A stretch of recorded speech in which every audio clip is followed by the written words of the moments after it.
Introduction. How money really works. If you were born poor, it's not your mistake. But if you die poor, it might be your mistake.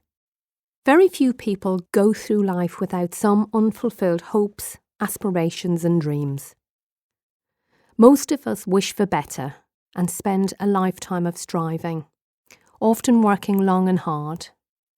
To add to this, life throws some choice curveballs. Divorce, illness, bankruptcy or worse, to knock us out. A few seem to have it sussed, always landing on their feet, getting rich easily. The majority, though, just grind on day in, day out, barely able to pay the bills, sometimes slipping in and out of debt depending on what's going on for them. Never seeming to find peace with money. They spend their lives doing whatever they can to ensure they have enough to carry on. Many of us feel that if we just had more money, everything would be okay. Yet we feel completely powerless to control how we acquire money or hold on to it. I have spent much of my life analysing what people do with their money and the effects of this on their lives.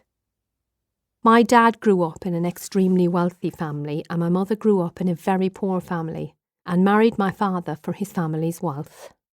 Not because she was a heartless gold digger, but because she believed that the only way for a poor person like her to become rich would be to find someone who was already wealthy to share that wealth with her. My dad's family was hugely disapproving of their marriage and, rather than sharing their wealth, expected my parents to be responsible for themselves. For a time, my parents were penniless. For years, I watched what my parents and their relatives, both rich and poor, did with their money, and the effects this had, not just on their own lives, but also on the lives of those around them. And it taught me a lot.